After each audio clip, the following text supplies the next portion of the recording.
ulang kaji dalam tajuk jadual perkalaan bab 4 tingkatan 4 dan sedikit soalan berkaitan dengan ikatan. Ini adalah soalan pertama. Jadual menunjukkan perwakilan piawai bagi atom natrium dan kalium. So kita ada dua atom, satu natrium, satu kalium, dan dia ada nombor. Bawah ni adalah nombor proton. Manakala bahagian atas ni, kalau dalam perwakilan, atas ini adalah nombor nukleon. Tolakkan nombor besar, nombor kecil ni, 23 tolak 11, kita akan dapat 12. 12 adalah bilangan neutron. Itu maklumat awal yang kita boleh dapat daripada soalan ini. Dan kita lihat soalan yang pertama. Berdasarkan kepada jadual, terangkan kedudukan unsur natrium dan klorin dalam jadual perkalaan. So apabila nak menerangkan kedudukan suatu unsur di dalam jadual perkalaan, yang perlu kita nyatakan adalah kedudukan dalam kumpulan dan juga kala. Jadi maklumat yang penting kat sini adalah nombor proton 11, bilangan elektron 11, kita boleh tulis susunan elektron 2, 8, 1. Daripada susunan elektron, kita akan dapat tahu kumpulannya mana dan dia berada pada kala keberapa. So kumpulan ditentukan oleh elektron valent, manakala kala pula ditentukan oleh bilangan petala yang berisi dengan elektron. So kena jelaskanlah sebabnya, yang seperti yang cikgu nyatakan tadi, dan markahnya adalah 5. Okay, soalan yang kedua, rajah menunjukkan susunan elektron bagi tindak balas antara natrium dan juga gas klorin.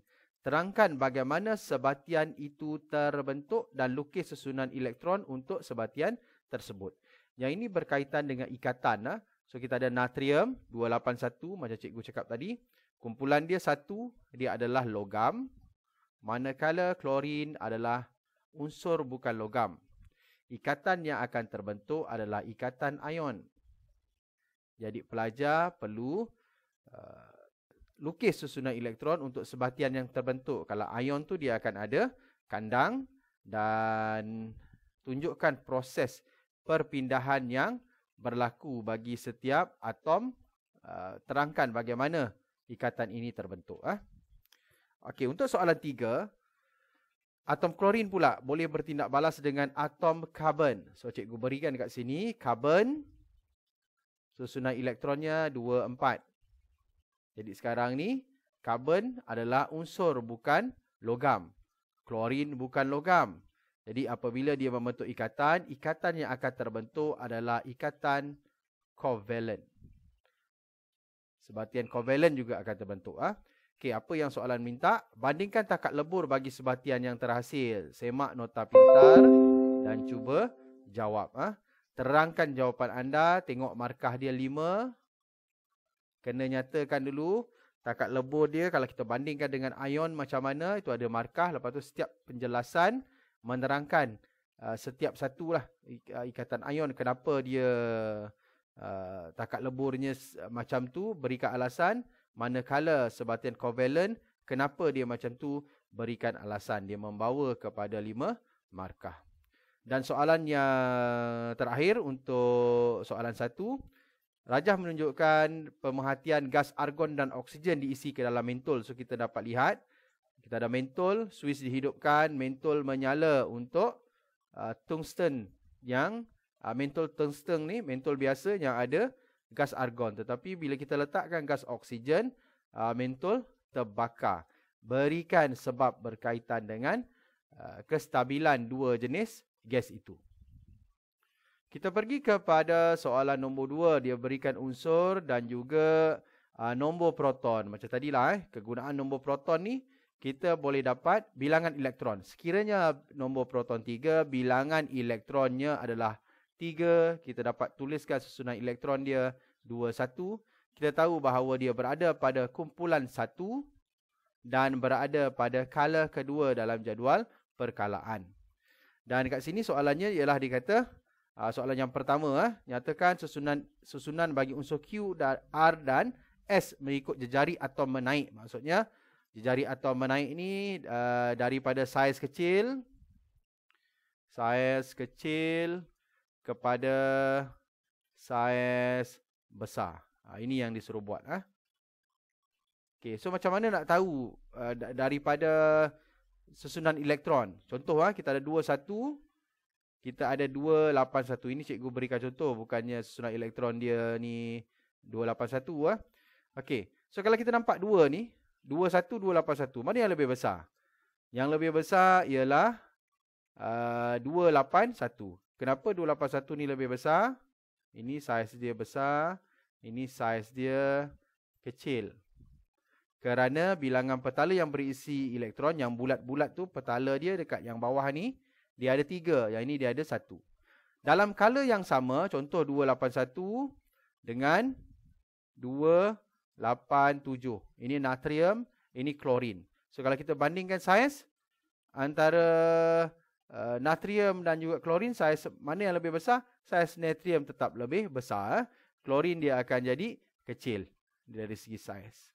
Kenapa klorin lebih kecil? Kerana bilangan protonnya bertambah. Jadi, daya tarikan antara proton dan elektron semakin kuat, saiz menjadi semakin kecil. Nanti terangkan jawapan untuk mendapat 4 markah. Soalan seterusnya, tindak balas unsur-unsur Q dan R membentuk sebatian. Samalah yang ini, dia sebenarnya jadual perkala ni dia rapat dengan ikatan. Q dan juga R. Kenal pasti, terangkan pembentukan sebatian ini, kenal pastilah dia logam ke bukan logam dan terangkan. Seperti yang kita telah belajar sebelum ini. Soalan yang seterusnya berkaitan dengan pengiraan. Dan apabila pengiraan ni, kalau kita dapat lihat, dia berikan ayat dululah. Dia katakan bahawa logam Q bertindak balas dalam gas R berlebihan. So, kita lihat gas R. R itu ialah 8. So, kalau kita tulis susunan elektron 26. Untuk kertas 2, pelajar boleh tengok jadual berkalaan. Dia adalah gas oksigen. So, bila kita tambahkan, dia tak boleh R saja. Sebab gas ni dia wujud sebagai diatom. Hasilnya nanti adalah Q. Okay, kita kena tahu juga 1. Logam kumpulan 1. Jadi, hasilnya ialah Q2R. Ini adalah persamaan kimia yang cikgu berikan ini tak seimbang. Jadi pelajar perlu seimbangkan persamaan kimia ini supaya nanti kita dapat gunakan maklumat secara kuantitatif. Sebab apa dia berikan? Q ni jisim dia sama dengan 0.35. Dan soalan minta untuk pelajar kirakan berapakah jisim hasil kita yang terbentuk ni. Jisim hasil ni kirakan. Okay, jadi step yang pertama, seimbangkan persamaan. Step yang kedua, cari mol yang boleh. Step yang ketiga, bandingkan nisbah mol. Dan step yang keempat, pelajar cari jisim dengan menggunakan formula mol darabkan dengan jisim molar. Kat sini semua dia berikan maklumat Q dan juga R. Cuba jawab. Okay, untuk C pula, tindak balas unsur P dan S membentuk sebatian kimia yang lain. Biasalah, bila dia dah berikan satu tu ionik, satu lagi tu kalau kita lihat P dan S. P dan S pula tentulah covalent. Lukis rajah susunan elektron bagi sebatian yang terbentuk. Lukislah. Kalau pelajar ingat yang cikgu ajar, sekiranya sebatian yang terbentuk adalah sebatian ion, dia akan ada kandang. Dan dalam tu, atom itu telah mencapai susunan elektron yang stabil. Sekiranya ikatan covalent, dia akan bersilang petala yang keluar. So, nanti pelajar semak semula nota berkaitan dan cuba jawab. Soalan C2. Sebatian yang terbentuk dalam C1 adalah komponen utama gas asli, iaitu sumber bahan api yang biasa. Ia boleh menyebabkan pemanasan global. Kenapa dia kata macam tu? Kerana yang atas itu adalah hidrokarbon. Sejenis hidrokarbon akan terhasil. Dan apabila kita bakar dia, dia akan hasilkan gas karbon dioksida. Okay? Dia akan menyebabkan pemanasan global. Terangkan jawapan anda. Ini adalah jawapan yang pertama. Okay? Pembakaran akan menghasilkan gas karbon dioksida Cuba pelajar fikirkan untuk mendapatkan lagi 2 penyataan yang berkaitan. Okey, cuba dulu, nanti kita akan bincang jawapannya kemudian. Sekian sahaja.